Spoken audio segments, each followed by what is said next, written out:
Halo, selamat datang di channel Fisikaholic ya. Dan pada kesempatan kali ini kita akan belajar tentang rangkaian RLC. Di video sebelumnya saya sudah menerangkan tentang teori RLC, dan hari ini saya membahas beberapa soal tentang rangkaian RLC dan bagaimana mengerjakan dengan mudah pada rangkaian seri RLC. Tentunya tidak mengurangi efektivitas dan juga akan lebih mudah adik-adik untuk memahami tentang rangkaian seri RLC.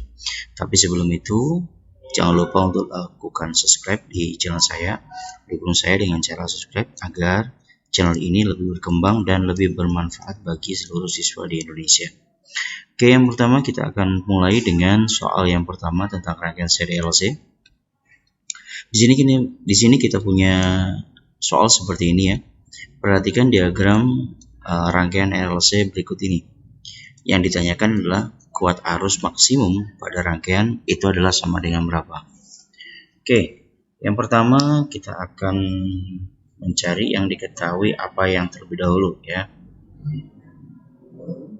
Di sini kita punya R ya. Ada diketahui R, di mana R-nya sama dengan 12 ohm. Kemudian ada L, L-nya sama dengan 0,75 Henry. Boleh saya tuliskan 75 dikalikan 10 pangkat negatif 3 Henry. Kemudian ada C, di mana nilai C adalah 500 mikrofarad. Berarti saya jadikan farad menjadi 10 pangkat min 6 farad. Kemudian kita punya V, persamaan V, di mana persamaan V-nya adalah 26 sin 200T. Nah, di sini kita bisa mengatakan bahwa 26 ini adalah merupakan Vmax, seperti itu.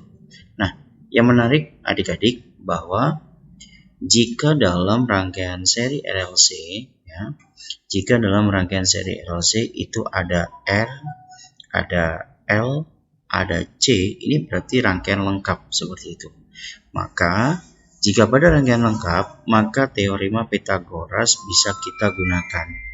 Di mana teorema Pythagoras itu kita melihat bahwa pada rangkaian seri RLC kemarin ya, di sumbu X adalah R, sumbu tegak adalah XL dikurangi dengan XC, kemudian sisi miringnya adalah Z.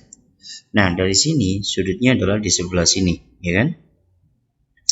Maka ketika kita mencari ketika kita mencari I, yang ditanyakan adalah berapa nilai arus maksimum. Imax itu nanti sama dengan berapa. Ketika kita mencari Imax, rumusan I itu adalah V dibagi dengan Z.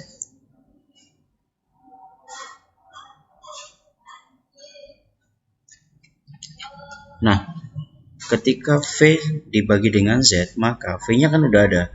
Berarti kita tinggal mencari Z-nya berapa. Nah, jika kita melihat ada rangkaian lengkap seperti itu, maka Z bisa kita gunakan teorema Pythagoras, yaitu 3, 4, kemudian 5. Atau boleh diganti sebagai 4, kemudian 3, 5. Yang penting yang kita lihat adalah berapa nilai R.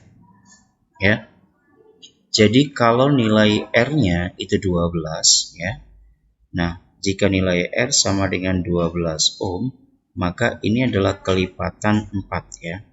Jadi ini adalah 4 dikalikan 3 seperti ini. Nah, jika R adalah 4 kalikan 3, maka kita menganggap bahwa di sumbu R ini adalah 4, maka di sumbu Z-nya tinggal dikalikan 3. Maka dari sini kita dapatkan Z sama dengan 5 dikalikan 3. Maka ketemunya adalah 15 ohm. Nah, setelah kita ketemu Z-nya adalah 15 ohm, maka kita tinggal masukkan ke persamaan ini. Jika kita dalam mencari Imax, maka V-nya adalah Vmax. Nah, berapa nilai Vmax? Vmax adalah 26 ya. Kemudian dibagi dengan 15 ya. Dari sini berapa nilai dari I? Berarti nilai dari I adalah 26 dibagi 15. 26 dibagi 15 adalah sama dengan 1,66 ampere, seperti itu. Jadi untuk cara mencari I, kita harus lihat dulu apa dalam rangkaian itu, rangkaian RLC murni apa tidak RLC-nya. Kalau sudah ada, maka kita boleh menggunakan teorema Pythagoras seperti itu. Oke, mudah bukan? Oke, kita akan lanjutkan ke soal yang kedua. Di soal yang kedua, kita akan mencari beda potensial di ujung-ujung R. Jadi kita punya soal seperti ini ya. Perhatikan diagram rangkaian seri RLC berikut ini. Di situ ada R, ada XL, ada XC. Bedanya apa? Jadi kalau kita lihat di soal ini, kita disuruh mencari beda potensial antara ujung-ujung R. Jadi kalau kita mencari di antara ujung-ujung R, berarti nanti ini ke sini. Berarti ini adalah VR ya. Ini yang akan kita cari. Nah, seperti itu. Sehingga kita ketahui dulu yang diketahui apa. Jadi yang diketahui yang pertama adalah R, di mana R-nya adalah sama dengan 60 ohm. Kemudian ada XL, di mana XL-nya sama dengan 80 ohm. Kemudian di mana XC-nya adalah sama dengan 160 ohm. Jadi apapun kondisinya ya, kalau kita disuruh mencari beda potensial antara ujung-ujung R, maka kita kembali ke rumusan V, di mana nilai dari VR adalah sama dengan I dikalikan dengan R, seperti ini. Nah, dari sini kita harus mencari dulu berapa nilai I. Untuk mencari nilai I, seperti yang kita lakukan di soal yang pertama, bahwa kita membutuhkan Z, di mana Z adalah merupakan teorema Pythagoras jika nanti sudah ada rangkaian sederhana yang terdiri dari RLC. Nah, di sini kita sudah punya yang namanya V, di mana V-nya sama dengan 300 volt ya. Kemudian kita cari Z. Di sini kita mempunyai patokan, jika sudah lengkap maka boleh menggunakan aturan Pythagoras. Tapi seharusnya kan kita sudah dapat berapa Z-nya. Kalau ini 60 berarti kan ini kelipatan dari 3 kalikan 20. Berarti nanti Z-nya adalah 5 dikalikan 20, berarti ketemunya harusnya 100 ohm. Tapi kita buktikan dulu apakah benar Z-nya adalah 100. Yang pertama yang harus kita lakukan adalah kita akan mencari dengan menggunakan rumusan dasar seperti itu, di mana yang namanya nilai Z adalah sama dengan akar ya, R kuadrat kemudian ditambah dengan XL dikurangi dengan XC kuadrat. Nah, di sini kita akan mencari nilai XL min XC ya. XL dikurangi XC berarti ketemunya adalah 80 dikurangi 160. Berarti ketemunya adalah 80 ya. Berarti nanti di sini nilai Z sama dengan akar ya 60 kuadrat berarti 3600 ya, ditambah dengan 80 kuadrat berarti 6400 seperti ini. Nah, kalau 3600 ditambah dengan 6600 maka nilai Z adalah sama dengan akar 10.000. Nah, akar 10.000 adalah sama dengan 100. Sama ya. Oke. Berarti jika sudah terdiri dari R, L, C, berarti ini rangkaian lengkap. Adik-adik bisa langsung menggunakan teorema Pythagoras 345. Jadi di sini kita tinggal masukkan berapa nilai V-nya? Nilai V-nya adalah 300 dibagi dengan Z-nya adalah 100. Maka ketemunya adalah 3. Maka dari sini tinggal kita masukkan 3 dikalikan dengan 300. maka nilai V pada ujung-ujung R sama dengan 900, satuannya adalah volt, seperti itu. Oke, mudah ya. Sampai sini semoga adik-adik bisa memahami soal pada rangkaian seri RLC. Oke, kita lanjut pada soal berikutnya. Nah, di soal selanjutnya ini kita akan melihat di sini, perhatikan diagram rangkaian RLC berikut. Ini saya sedikit perbesar. Oke, di sini aja cukup. Di sini kita tetap menggunakan rangkaian seri RLC, di mana ada R, ada L, ada C. Berarti kuncinya adalah di sini adalah rangkaian RLC lengkap. Berarti adik-adik boleh menggunakan yang namanya teorema Pythagoras ya. Oke. Nah, di sini yang ditanyakan adalah daya listrik yang dipakai pada rangkaian adalah sama dengan berapa? Kita di sini punya besaran R, di mana besaran R-nya sama dengan 30 ohm. Kemudian ada L sama dengan 0,6 Henry.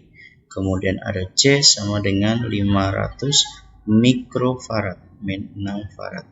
Kemudian ada V berbentuk persamaan 100 sin 500T.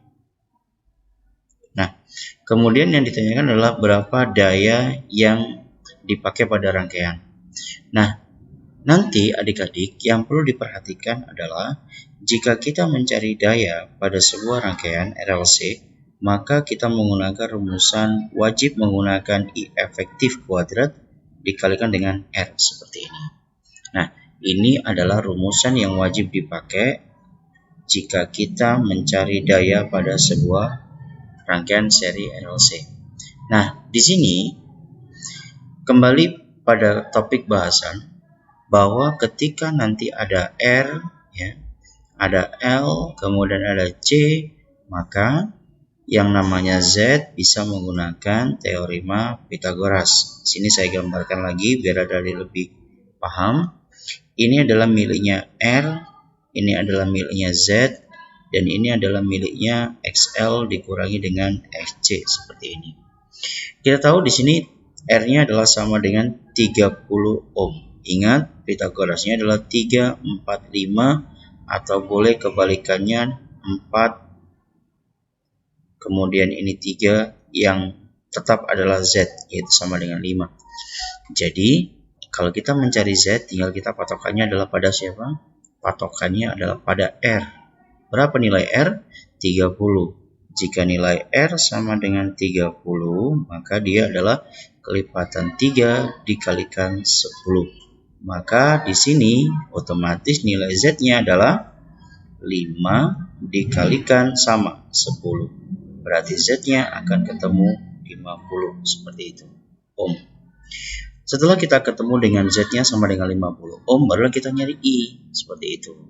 Berapa nilai I? Maka nilai I bisa dicari dengan rumusan I sama dengan V max dibagi dengan Z. Kenapa kita menggunakan I max? Karena di sini kita didapatin pada suatu satuan persamaan tegangan di mana 100 sin 500T. Di mana 100 ini adalah V max. Sehingga kita mencari I max-nya dulu.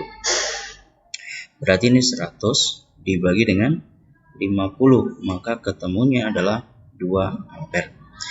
Karena kita membutuhkan I efektif, maka kita cari dulu nilai dari I efektif, di mana I efektif adalah I max dibagi dengan akar 2. Berarti I max-nya sama dengan 2 dibagi akar 2.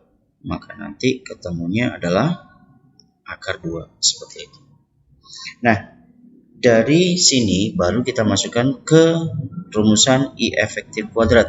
Berarti akar 2 dikuadratkan, berarti nanti ketemunya adalah 2 dikalikan dengan R-nya adalah sama dengan 30. Berarti besarnya daya pada rangkaian RLC di atas adalah sama dengan 60. Satuannya adalah watt, seperti itu. Nah, mudah bukan?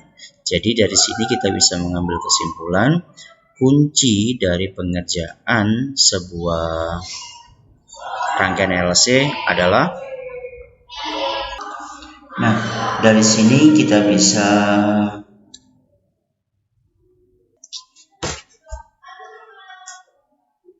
jadi kesimpulannya adalah jika kita ingin mencari apapun pada rangkaian LC adalah yang pertama, temukan berapa nilai Z-nya terlebih dahulu, ya kan? Setelah ketemu Z, maka kita akan mencari yang namanya I. Setelah kita sudah ketemu I, maka kita bisa mencari seluruh pertanyaan yang ada di soal-soal pada rangkaian seri LC seperti itu. Oke. Semoga kalian bisa memahami ya, karena ini saya jelaskan dengan sederhana. Oke, kita lanjut ke soal berikutnya. Oke, soal selanjutnya kita akan membahas juga tentang rangkaian seri LC. Ini menarik soalnya. Yang pertama kita akan membahas suatu rangkaian LC seri dengan kapasitor C sebesar 2,5 mikrofarad dihubungkan dengan sumber tegangan AC yang mempunyai frekuensi sudut 400 radian per sekon. Besar induktansi yang harus dipasang agar rangkaian terjadi peristiwa resonansi. Oke, nah di sini kita melihat bahwa pertanyaannya adalah berapa nilai dari L, ya. Berapa nilai dari L? Jadi yang diketahui di sini yang pertama adalah C, di mana C-nya adalah 2,5 mikrofarad, 10 pangkat min 6 farad, ya. Kemudian dia punya frekuensi sudut. Nah, yang perlu diperhatikan adalah di sini ya adik-adik, dia memang mau namanya frekuensi sudut. Cuman di sini satuannya adalah radian per sekon. Kalau satuannya radian per sekon itu adalah omega, ya, berarti omeganya ketemunya adalah 400 radian per sekon. Dan di sini pertanyaannya adalah di besarnya L berapa, tapi terjadi peristiwa yang namanya resonansi. Seperti itu. Nah, kita tahu bahwa peristiwa resonansi, ya, yang namanya resonansi itu terjadi apabila Xc sama dengan XL, seperti itu. Sehingga rumusan yang bisa kita tuliskan adalah omega kuadrat sama dengan 1 dibagi dengan L kalikan C. Nanti adik bisa lihat di teori yang sudah saya bahas sebelumnya. Nah, kemudian kalau dari sini, maka jika kita disuruh mencari nilai dari L, maka nilainya adalah 1 dibagi dengan omega kuadrat dikalikan dengan C, seperti itu. Nah, tinggal kita masukkan nilainya 1 dibagi dengan omega kuadrat. Omeganya adalah 400 dikuadratin, berarti jadinya adalah 1000, 0-nya 4 gini ya, 1, 2, 3, 4. Atau kita tuliskan seperti ini aja. Jadi terlalu panjang kalau kayak gini.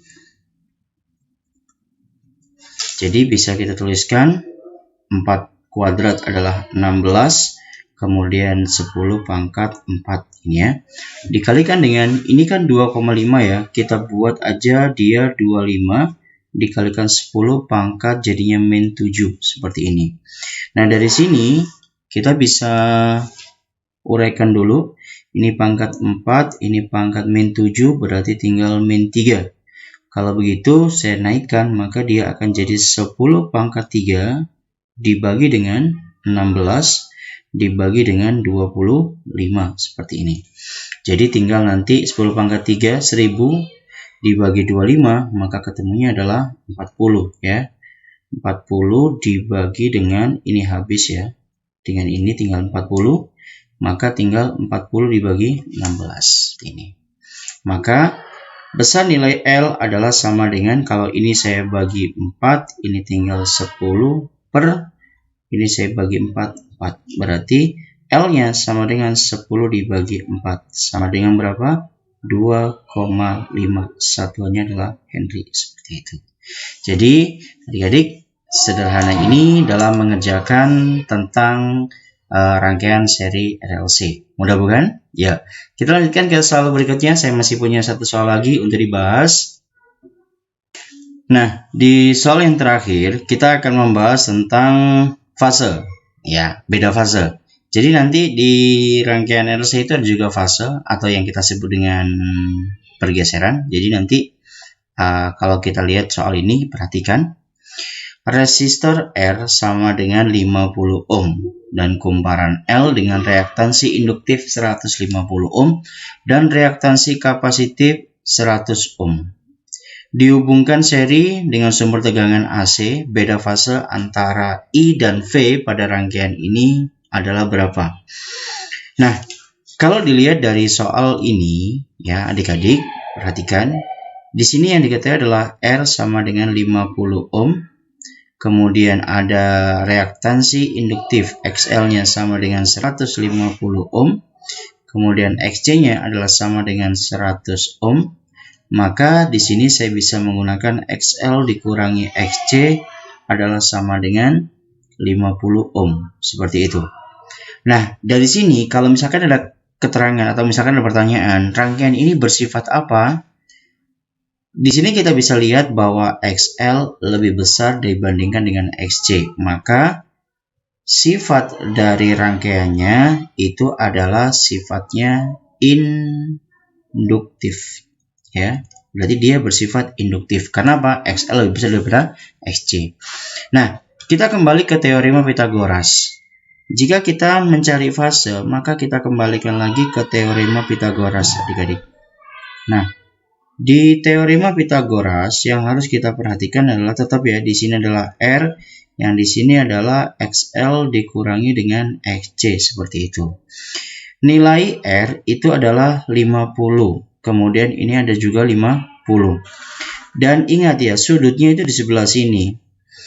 Kalau kita mau misalkan mencari yang sebelah sini, berarti kan ini Z. Z berapa? Kalau mau misalkan mau mencari Z, berarti Z sama dengan akar gini ya, R kuadrat ditambah dengan XL min XC kuadrat. Tapi saya rasa ini nggak perlu ya, ini hanya saya jelaskan saja. Berarti kan karena ini nilainya sama, maka nilai Z itu sama dengan 50 akar 2, seperti ini. Nah, tetapi kalau kita mau mencari beda fase antara V dan I, maka apa yang harus kita lakukan?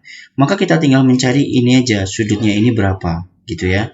Maka karena ini yang sudah diketahui adalah samping dan depan, maka kita bisa menggunakan pendekatan tangan aja, di mana tang itu adalah desa. Kalau desa berarti depannya berarti XL dikurangi dengan XC dibagi dengan sampingnya adalah R.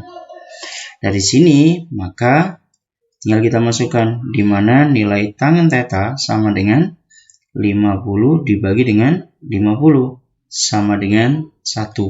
Nah, kalau bedanya sama dengan 1, tangen theta sama dengan 1, ya, maka berapa nilai tetanya?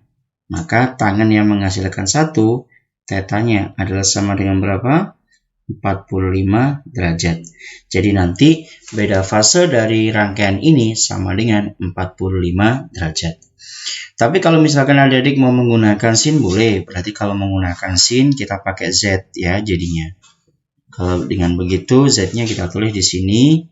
Z-nya sama dengan 50 akar 2. Maka ketika kita menggunakan pendekatan sin theta sama dengan sin berarti depan. Di sini kita tuliskan XL min XC dibagi dengan Z seperti itu. Maka dari sini XL-nya adalah 50 ya. Di sini XL-nya adalah 50 dibagi dengan Z-nya adalah 50 akar 2. Dari sini 50-nya kita coret ya, maka nilainya tinggal setengah akar 2. Nah, jika nilai sin theta sama dengan setengah akar 2, maka theta sama halnya dengan berapa? 40 derajat. Sama bukan? Jadi kalau saran saya adalah jangan mencari menggunakan Z, cari aja dengan besaran yang ada, karena dengan 2 saja XL min XC dan R ini sudah cukup untuk mencari besarnya beda fase antara V dan I, seperti itu. Dari sini ada pertanyaan adik-adik? Tidak ada pertanyaan, berarti adik-adik sudah paham ya. Sampai ketemu lagi di pembahasan berikutnya, dan jangan lupa subscribe untuk mendukung saya dalam mengembangkan channel ini agar lebih besar dan lebih bermanfaat dan juga berkualitas. Terima kasih, sampai ketemu lagi, sampai jumpa. Terima kasih. Assalamualaikum warahmatullahi wabarakatuh.